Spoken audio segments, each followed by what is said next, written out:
신약성경 316페이지입니다. 316페이지 에베소서 5장입니다.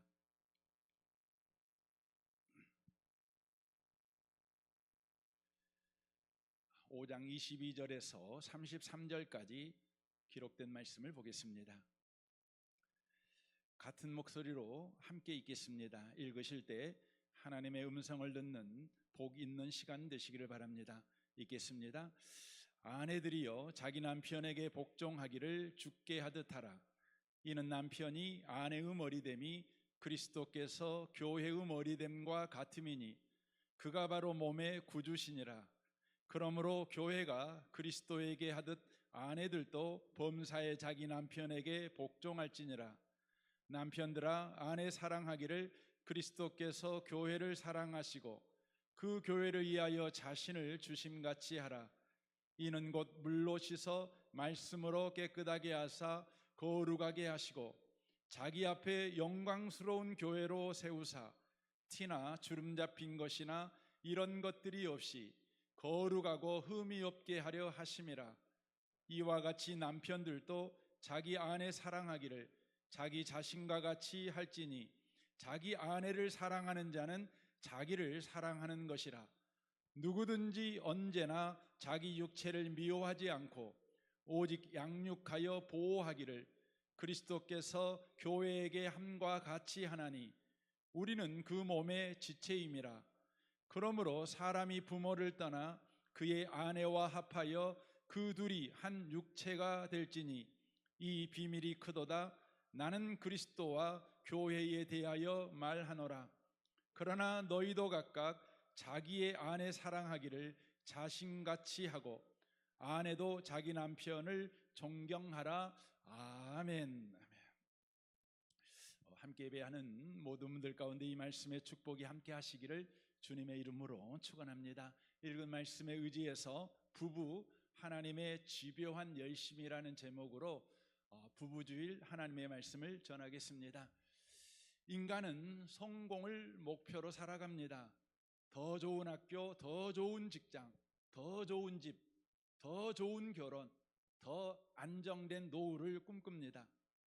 성공 자체는 나쁜 것이 아닙니다. 문제는 성공이 인생의 마지막 목적이 될 때입니다.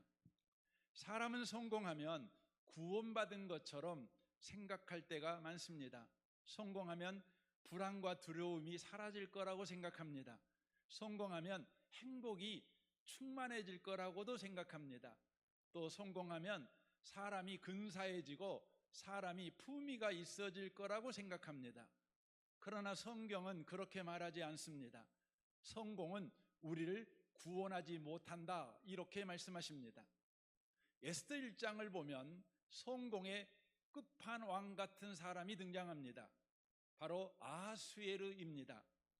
그리스어로는 크세스라는 이름입니다. 그 이름의 뜻은 영웅들의 지배자라는 뜻입니다.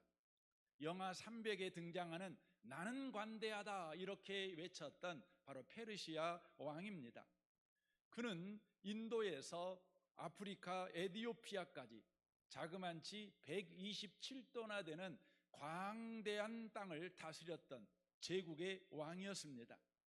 그는 사람들이 감히 상상하기도 어려운 엄청난 권력과 부와 성공을 손에 움켜쥔 사람이었습니다.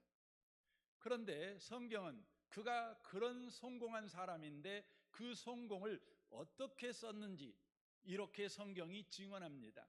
에스더 1장 4절입니다. 왕이 여러 날 곧 180일 동안에 그의 영화로운 나라의 부함과 이엄의 혁혁함을 나타내니라 라고 말합니다. 그는 180일 동안 잔치를 벌립니다.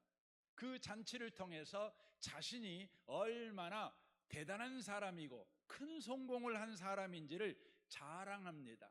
성경은 계속해서 그것이 모자라 7일 동안 또 잔치를 벌인다고 성경은 이야기를 합니다.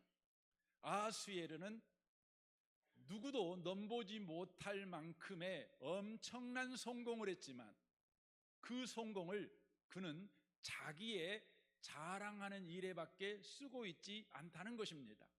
화려한 집에서 더 좋은 음식과 더 좋은 술로 자신이 얼마나 대단한 사람인가, 자신이 얼마나 성공한 사람인가를 드러내는 것이 전부인 바로 인생을 살았다는 것입니다.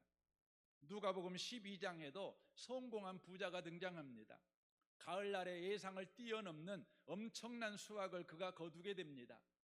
그가 가지고 있는 창고가 부족하여 더 지어야 될 지경이 되었습니다. 그때 그는 이렇게 말합니다. 누가복음 12장 19절입니다.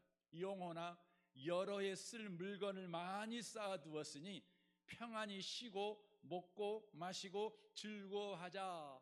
이렇게 그가 말합니다.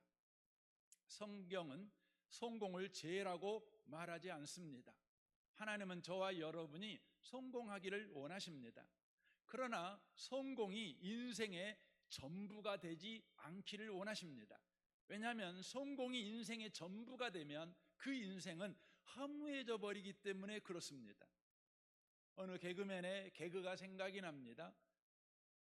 개그맨처럼 해야 되는데 제가 잘 못해서 그냥 읽고 싶습니다. 돈 많이 벌면 뭐 하겠노?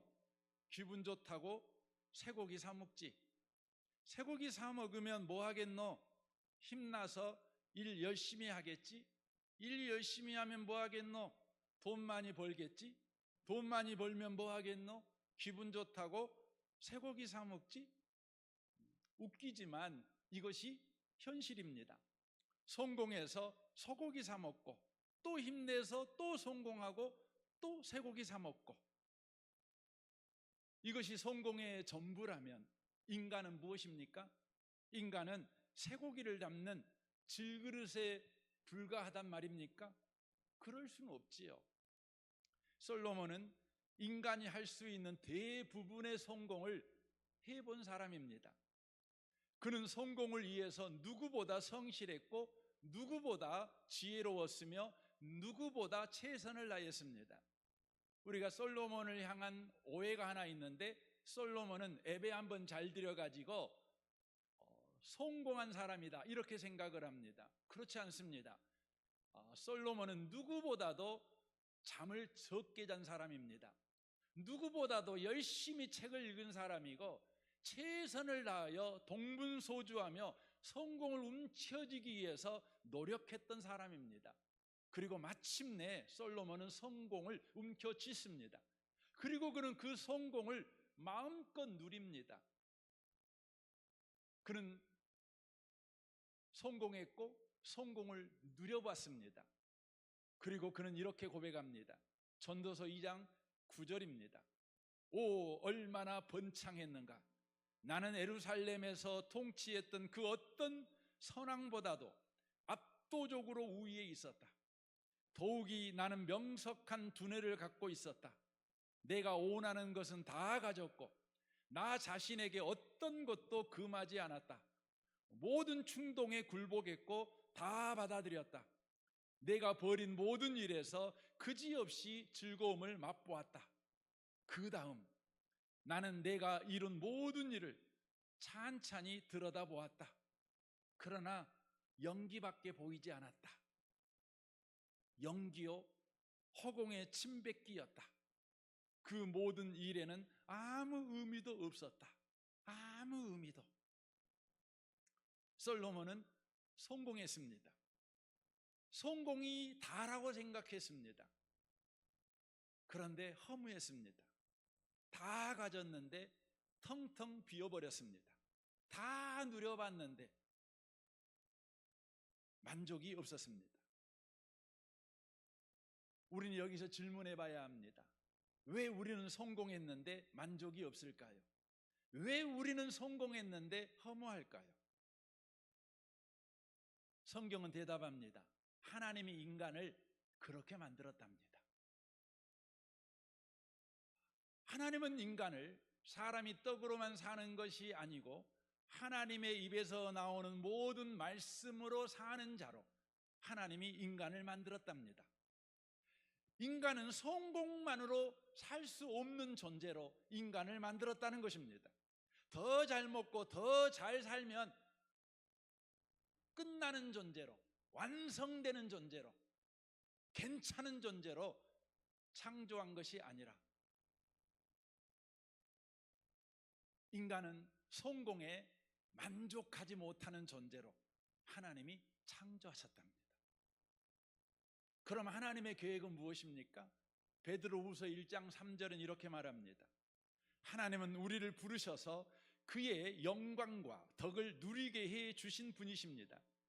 그는 이 영광과 덕으로 귀중하고 아주 위대한 약속들을 우리에게 주셨습니다.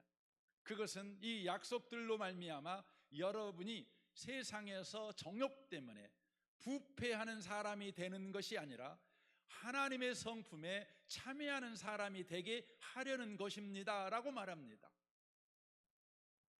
성공을 꿈꾸며 더 큰 성공, 더 큰 성공, 한이 없는 성공을 꿈꾸는 인생이 아니라 바로 하나님의 성품에 참여하는 사람이 되는 것, 이것이 하나님이 인간을 향하여 세워놓으신 계획이라는 것입니다. 다시 말하면 성공에 멈춰있는 사람이 아니라 더 나아가는 사람을 만드시는 것이 인간을 창조한 하나님의 계획이라는 것입니다. 그 인간의 마지막 골인점은 성공이 아니라 하나님의 성품에 참여하는 자이라는 것입니다. 그래서 하나님은 우리를 성공에서 멈춰있게 하지 않습니다. 더 나아가도록 우리 인생에 관여하십니다. 그것이 우리를 향한 하나님의 집요한 열심입니다. 성공했는데 만족하지 못하는 거죠. 성공했는데 행복하지 않는 겁니다. 이건 하나님의 관여하심이요, 하나님의 집요한 열심이라는 것입니다. 성경은 하나님의 집요한 열심을 이렇게 말합니다. 로마서 8장 28절입니다. 우리가 알거니와 하나님을 사랑하는 자, 곧 그의 뜻대로 부르심을 입은 자들에게는 모든 것이 합력하여 선을 이루느니라. 하나님은 우리 인생에 일어나는 모든 일을 동원해서 하나님의 계획을 이루어 가십니다. 선을 이루어 가십니다. 그러면 그 선이 무엇입니까? 29절은 이렇게 말합니다. 하나님이 미리 아신 자들을 또한 그의 아들의 형상을 본받게 하기 위하여라고 되어 있습니다. 아들의 형상, 곧 예수 형상을 닮아가는 자, 예수 닮은 자, 예수 성품을 소유한 자, 하나님의 마음, 예수의 마음을 가진 자를 만들어내는 것, 이것이 인간을 향한 하나님의 집요한 열심, 하나님이 만들어내는 바로 선이라고 하는 것입니다. 다윗을 보십시오. 다윗이 성경에 등장하는 첫 모습은 영웅의 모습입니다. 17살밖에 먹지 않은 청소년이 있잖아요. 그 청소년이 돌 하나를 가지고 블레셋의 영웅 골리앗을 쓰러뜨려 버렸습니다. 하루아침에 구국의 영웅이 되었습니다. 나라가 들썩입니다. 모든 사람들이 다윗에게 열광을 합니다. 다윗은 성공한 사람이 되었습니다. 성경에 등장하는 다윗의 시작은 바로 성공이었습니다. 그러나 다윗의 인생은 그 성공으로 끝이 아니었습니다. 오히려 그 성공이 다윗의 인생의 시작이었습니다. 하나님은 다윗을 성공의 자리에만 머물러 있지 않게 하셨기 때문에 그렇습니다. 더 가도록 그를 이끌어 가셨습니다. 더 가도록 그에게 역사하셨습니다. 바로 광야 시간을 그에게 허락하신 것입니다. 그는 10년이 넘는 세월 동안 바로 광야 생활을 살아갑니다. 왜 하나님은 성공에 다윗을 머물러 있지 않게 하시고 더 나아가도록 광야로 그를 이끄셨을까요? 하나님이 하신 일이 열왕기하 1장에 기록이 되어 있습니다. 다윗은 사울이 죽었다는 소식을 듣습니다. 사울이 누구입니까? 다윗에게 창을 던진 자입니다. 다윗을 죽이기 위해서 밤잠을 줄이고 쉬는 걸 줄여가면서 다윗을 죽이기 전에는 내가 쉴 수 없어. 다윗을 죽이기 전에는 내가 단잠을 잘 수 없어. 내가 다윗을 죽이기 전에는 밥을 먹을 수 없어. 바로 다윗을 죽이는 일에 삶의 모든 힘을 동원한 사람이 사울입니다. 그러니 다윗 입장에서 사울은 온수가 아니겠습니까? 자기를 광야 생활을 하게 한 바로 온수 사울, 자기를 비참한 삶으로 추락시킨 온수 같은 사울, 그런데 이 사울이 죽었다는 것이죠. 그러면 다윗이 어떻게 반응해야 됩니까? 춤춰야 되는 거 아닙니까? 잔치 벌려야 되는 거 아닙니까? 그러나 열왕기하 1장에는 다윗이 어떻게 반응했는지가 기록이 되어 있습니다. 성경은 그렇게 증언합니다. 바로 사울의 죽음을 진심으로 애도했다고. 잘 죽었어 그놈. 진지게 죽었어야 되는데 이제 죽었다고. 주변 사람들과 사울을 비난하고 욕하지 않았습니다. 주변 사람들한테 사울이라는 사람은 하나님이 기름 부었던 사람입니다. 진심으로 사울을 애도했습니다. 그리고 사무엘하 2장을 보시면 사울을 장사 지낸 길리앗 야베스 사람들에게 다윗은 이렇게 말을 합니다. 사무엘하 2장 5절입니다. 너희가 너희 주 사울에게 이처럼 은혜를 베풀어 그를 장사하였으니 여호와께 복을 받을지어다. 너희가 이 일을 하였으니 이제 여호와께서 은혜와 진리로 너희에게 베푸시기를 원하고 나도 이 선한 일을 너희에게 갚으리니 이제 너희는 손을 강하게 하고 담대히 할지어다 라고 말합니다. 바로 축복하고 있는 것이죠. 사울을 용서했고 바로 길르앗 사람들을 축복하고 있는 것입니다. 성공을 넘어선 다윗의 모습입니다. 성공에 멈춰서 있는 다윗을 더 나아가도록 집요한 열심으로 광야에서 다윗을 다루어 하나님이 만들어낸 다윗의 모습입니다. 다윗은 성공한 영웅으로 끝나버린 사람이 아닙니다. 용서하고 축복한 하나님의 마음을 가진 자가 되었습니다. 다윗은 단순한 왕이 아니었습니다. 권력을 휘두르는 왕이 아니었습니다. 하나님을 닮은 왕, 하나님의 마음을 가진 왕이 되었다는 것입니다. 오늘 부부주일에 우리가 생각해야 될 것이 바로 이것입니다. 결혼엔 하나님의 집요한 열심이 있습니다. 성공에 머물러 있지 않고 더 나아가도록 일하시는 하나님의 열심이 있다는 것입니다. 결혼은 보통 성공으로 시작합니다. 그래서 결혼식은 그 성공을 함께 기뻐하고 함께 축하하는 자리입니다. 환희의 창가가 울리지요. 기쁨과 축복의 박수가 넘쳐나는 것이 결혼식입니다. 사실 두 사람이 이 결혼식까지 오기까지 얼마나 많은 애를 썼고 노력을 했는지 모릅니다. 처음 서로의 마음을 얻기 위해서 얼마나 노심초사합니까? 못 쓰던 글도 정성스럽게 써가면서 상대의 마음에 들기 위해서 평상시에 입지도 않았던 옷을 챙겨 입고 걸음걸이도 예쁘게 해보고 그러지 않습니까? 없는 돈에 데이트하고 선물을 사고 각종 기념일을 챙기느라고 항상 빠듯했지 않습니까? 그렇게 해서 상대의 마음을 얻으면 그 다음 더 높은 장애물이 있지요. 양가 부모의 허락을 맡는 거 아니겠습니까? 저도 장인어른에게 가서 허락을 맡을 때 생각이 납니다. 정말 적막했어요. 그래서 제 침이 꿀꺽 넘어가는 소리가 얼마나 크게 들리던지 얼마나 떨었던지. 그래서 결국 양가 부모의 마음을 얻어서 결혼에 성공한 것이죠. 분명 결혼은 인생의 큰 성공 중에 하나입니다. 그렇게 결혼은 성공으로 시작한 것입니다. 그런데요, 결혼의 성공은 오래가지 않습니다. 왜입니까?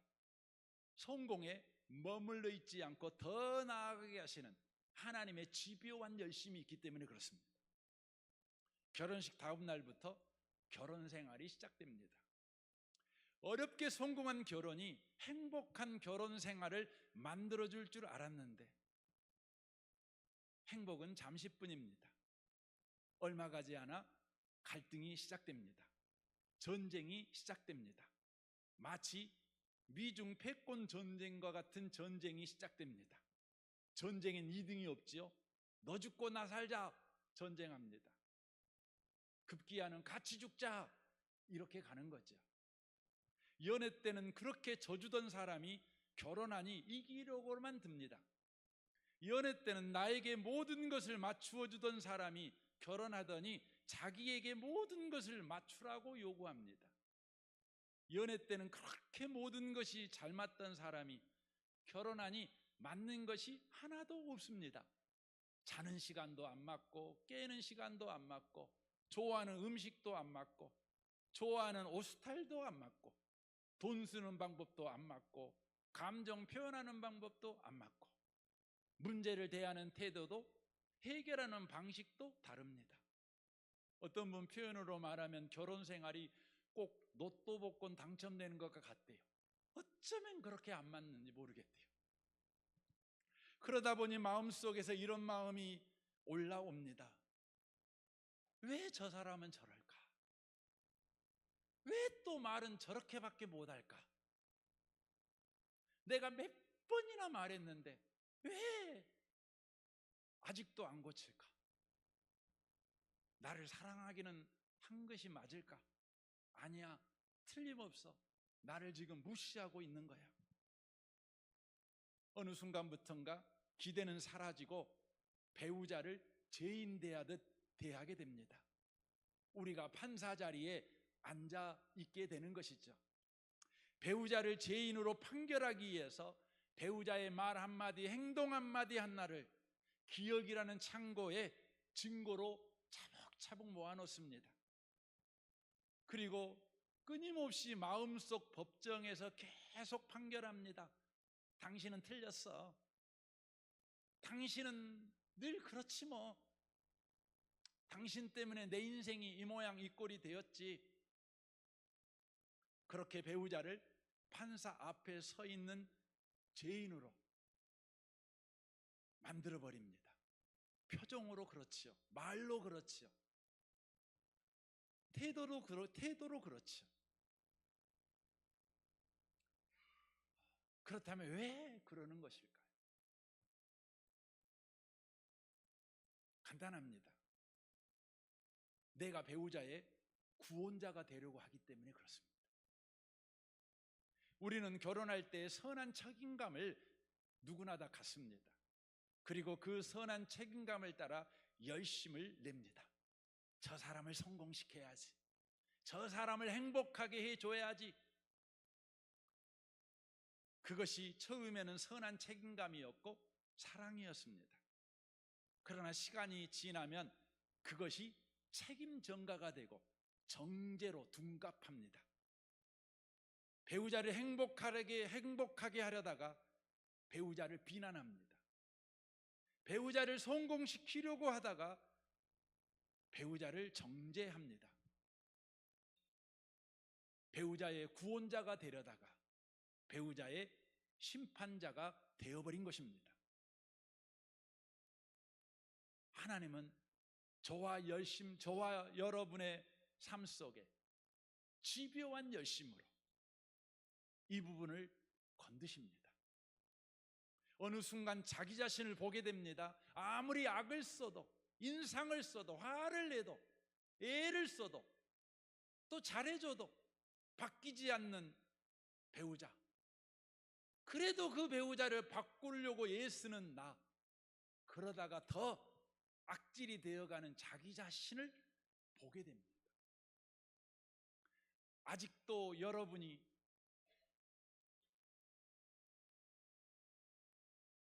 악질이라는 사실을 보지 못했다면 아마 여러분의 부부관계에 여전하게 바로 싸움은 계속될 것입니다. 하나님은 저와 여러분에게 열심을 내십니다. 배우자의 구원자가 되려고 그렇게 애쓰던 내가 악질이라는 것을 알 때까지, 그리고 우리는 마침내 로마서 7장에 탄식을 하게 됩니다. 오라 나는 공고한 사람이로다. 누가 이 사망의 몸에서 건져내랴. 우리 주 예수 그리스도로 말미암아 하나님께 감사하리로다. 드디어 깨닫습니다.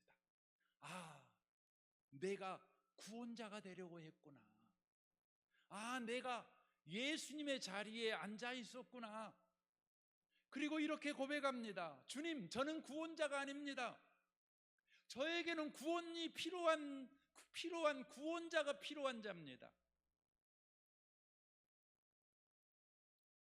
주님, 저에게도 구원자는 예수님이고 저 사람에게도 구원자는 오직 예수님뿐입니다. 그때 비로소 자유가 옵니다. 어떤 자유입니까? 로마서 8장 1절이지요. 그러므로 이제 그리스도 예수 안에 있는 자에게는 결코 정죄함이 없나니 이는 그리스도 예수 안에 있는 생명의 성령의 법이 죄와 사망의 법에서 너를 해방하였음이니라 라고 말씀합니다. 그토록 오랜 시간 집요하게 배우자를 정죄하며 불평하고 비난했던 배우자의 그 못남과 약함과 못됨이 주님께서 이미 십자가에서 담당해버린 거라는 것을 알게 됩니다. 배우자의 못남과 못됨 때문에 내가 불행했던 것이 아니라 내 배우자의 못남과 못됨을 짊어지고 예수께서 십자가에 죽었다는 사실을, 예수가 내 배우자의 구원자라는 사실을, 나의 구원자가 예수라는 사실을 온전히 받아들이지 못한 것이 문제였다는 것을 우리가 알게 되는 것이죠. 그러므로 결혼 생활에서 중요한 것이 뭡니까? 나는 구원자가 아니라는 것입니다. 남편의 구원자가 아니라는 것입니다. 아내의 구원자가 아니라는 것입니다. 남편의 구원자는 오직 예수요, 아내의 구원자도 오직 예수라는 것입니다. 하나님이 우리를 짝지어 주신 것은 네 남편의 구원자가 되라고 아내의 자리에 세운 것이 아니라, 네 아내의 구원자가 되라고 남편의 자리에 세운 것이 아니라, 너의 구원자는 예수야. 너의 아내의 구원자도 네 남편의 구원자도 오직 예수야. 함께 예수 바라봐. 그러라고 부부로 짝져 주셨다는 것입니다. 이 사실을 아는 사람들은 이제 결혼 생활의 기도도 바뀌게 됩니다. 주님, 저 사람 좀 고쳐주세요. 이렇게 기도했던 그가 이제 이렇게 기도합니다. 주님, 내가 구원자가 되려고 했던 이 악한 마음을 죽여주십시오. 이제 예수님만 우리의 구원자임을 믿으며 살게 해주십시오. 결혼 생활이 뭡니까? 결혼 생활은 예수를 구원자로 믿으며 사는 것입니다. 예수만 구원자다. 하나님은 성공으로 시작한 그 결혼이 우리가 노력하고 예수님으로 얻은 그 성공에 머물러 있지 않고 더 나아가도록 집요하게 열심을 내십니다. 예수가 그리스도다. 예수가 하나님이시다. 네가 네 아내를 행복하게 할 수 있거나 네가 네 남편을 성공시킬 수 있는 것이 아니라 바로 예수만이 너의 아내를 행복하게 할 수 있으며 네 남편을 성공하게 할 수 있다. 그래서 오늘 본문의 중심에는 바로 예수 그리스도가 계시는 것입니다. 22절에 이렇게 말하지요. 아내들이여 자기 남편에게 복종하기를 죽게 하듯 하라라고 말합니다. 25절 보십시오. 남편들아 아내 사랑하기를 그리스도께서 교회를 사랑하시고 그 교회를 위하여 자신을 주심같이 하라라고 말씀합니다. 여기에 중심은 단순히 아내들에게 복종하라, 남편들에게 사랑하라가 아닙니다. 예수님이십니다. 죽게 하듯이며 그리스도께서 교회를 사랑하시고 그 교회를 위하여 자신을 주심같이 하라, 이것이 중심입니다. 그러므로 에베소 5장의 부부관계는 권력의 문제이거나 잘잘못의 문제가 아닙니다. 복음의 문제입니다. 누가 더 높으냐의 문제가 아닙니다. 누가 더 오르냐의 문제가 아닙니다. 우리의 구주 되신 예수님과의 관계 문제라는 것입니다. 너의 인생에 진짜 예수가 구원자냐? 네 남편과의 관계 속에서 네 남편의 구원자가 예수라고 믿냐? 아내와의 관계 속에서 아내의 구원자가 예수라고 네가 믿냐? 바로 예수와의 관계 문제라는 것입니다. 부부생활 하다 보면 대부분 이 길을 겪습니다. 더 이상 못 참겠다는 것입니다. 이 사람은 변할 수 없는 사람이라는 것입니다. 그래서 용서할 수 없다는 것입니다. 그러나 결혼 생활의 위기는 상대의 성격이거나 상대의 못남이 아닙니다. 내가 그리스도와 연결되어 있지 않은 데서 오는 부패입니다. 냉장고 속 음식이 썩어가는 이유가 음식이 원래 나빠서가 아니라 냉장고가 전기에 연결되지 않았기 때문인 것과 같습니다. 아무리 좋은 음식도 상하게 됩니다. 우리 마음도 우리 관계도 똑같습니다. 그리스도께 연결되어 있지 않으면 우리의 사랑도 식습니다. 아니, 식는 정도가 아니라 상해버립니다. 우리의 말도 상해버린 말을 합니다. 우리의 눈빛도 상한 눈빛입니다. 우리의 기억도 왜곡되지요. 그래서 부부관계 사이에 바로 상한 악취가 나게 되어져 있습니다. 이걸 해결하는 방법은 무엇입니까? 우리 행동을 고치는 것입니까? 아닙니다. 냉장고가 전기에 연결되어 있는 것이 우선인 것처럼 우리의 구주 예수께 연결되어지는 것이 부부관계의 정상 회복에 바로 우선순위, 가장 먼저 해야 될 일이라고 하는 것입니다. 저는 여러분을 축복합니다. 예수께 연결되시기를 바랍니다. 예수가 구원자이심을 여러분과 제가 믿는 분들이 되시기 바랍니다. 아내의 구원자가 되려고 하지 마십시오. 아내를 여러분이 행복하게 해줄 수 있다고 생각하지 마십시오. 남편을 여러분이 성공시킬 수 있다라고 그렇게 마음먹지 마십시오. 예수께 연결되십시오. 예수가 구원자시다. 그 믿음에 굳게 서십시오. 그러면 저와 여러분에게 열매가 드러나게 돼 있습니다. 열매가 맺게 돼 있습니다. 그 열매가 뭡니까? 오늘 본문에서는 아내의 열매와 남편의 열매가 다른데 아내가 예수님께 바르게 연결되어 있으면 그 열매로 남편에게 복종하게 된대요. 그리고 남편들은 예수님에게 바르게 연결되어 있으면 바로 사랑하게 된다는 것입니다. 여러분, 복종과 사랑은 예수님의 성품입니다. 그러므로 복종하는 아내, 예수님 닮음이며 사랑하는 남편, 예수님 닮음인 것이죠. 그러므로 결혼 생활은 우리가 뭔가를 해내는 자리가 아닙니다. 예수님을 바르게 믿는 자리입니다. 예수님을 나의 구주로 바로 바라보는 자리, 그것이 부부 관계라고 하는 것입니다. 이 아침에 오신 복 있는 성도 여러분, 여러분의 부부 관계가 예수님 닮아가는 열매를 맺어가는 은혜가 있으시기를 바랍니다. 예수가 그리스도다. 이것에 묶이십시오. 여러분의 성공에 머물러 있지 않도록 주님이 열심을 내십니다. 예수가 그리스도다. 그걸 붙잡도록 하십니다. 붙잡는 모든 분들 다 되시기를 주님의 이름으로 축원합니다. 아멘. 우리 같이 이 시간 찬양하겠습니다. 은혜 아니면 살아갈 수가 없네. 호흡마저도 다 주의 것이니. 이 찬양하면서 다시 한번 말씀을 되새김질했으면 좋겠습니다.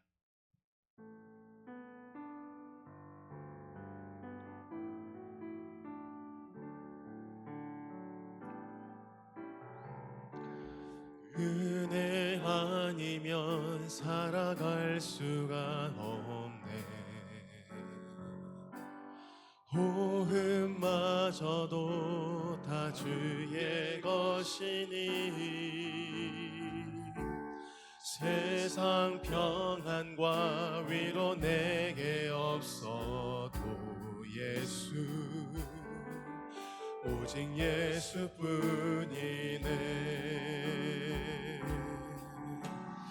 그 신계획 다 볼 수도 없고 작은 고난에 지쳐도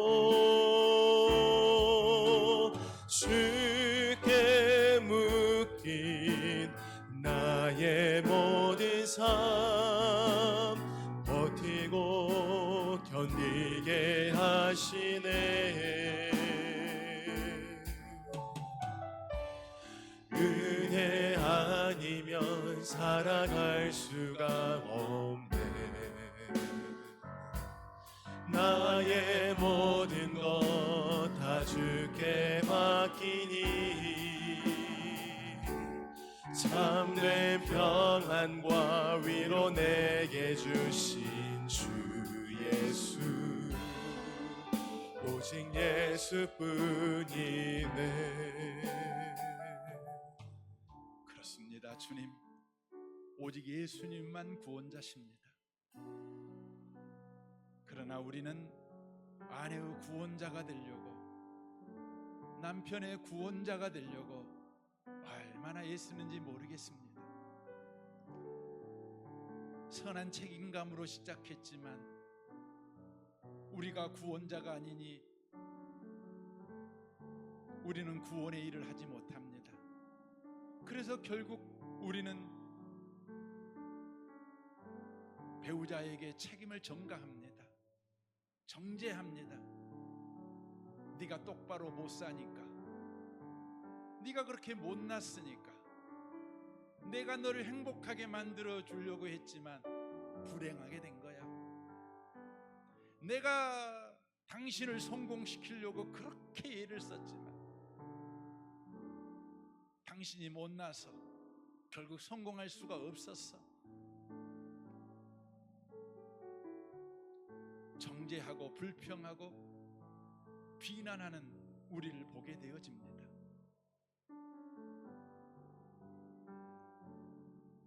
주님, 이 시간 우리는 고백합니다. 우리가 구원자가 아닙니다. 예수만 구원자십니다. 주님, 우리에게 복을 주십시오. 내가 구원자라는 악함에서 떠나 예수만 구원자라는 그 선함 속에 늘 있도록 우리를 복 주시옵소서. 성령이여 우리를 충만케 해 주옵소서. 내가 저 사람을 행복하게 만들어낼 수 있다, 성공하게 만들어낼 수 있다. 그런 악함에서 떠나 오직 예수만 행복자를 만들어낼 수 있으며 성공자를 만들어낼 수 있다. 예수만 구원자다. 그 믿음 위에 굳게 서 있게 도와주옵소서. 예수께 바로 붙어 있어 예수를 바로 믿음으로 말미암아 우리 안에 예수의 성품, 아내들은 남편에게 복종하며 남편들은 아내에게 사랑하는 그 열매가 주렁주렁 맺어 있는 풍성한 가정들이 되게 하여 주옵소서. 우리를 돌아보아 복종이 없고 사랑이 없을 때 상대에게 책임 전가하지 않고 즉시 무릎을 꿇고 주 예수여 나를 도와주옵소서. 예수만 나의 구원자십니다. 이렇게 주의 십자가만 붙드는 우리가 되게 해 주옵소서. 이 시간 헌금합니다. 헌금하는 모든 손들을 주님이 복되게 하여 주옵소서. 저들의 인생에 수없이 많은 유혹이 있습니다. 그때마다 예수만 붙드는 은혜를 허락하여 주옵소서. 예수는 우리를 일으키십니다. 예수는 우리를 살게 하십니다.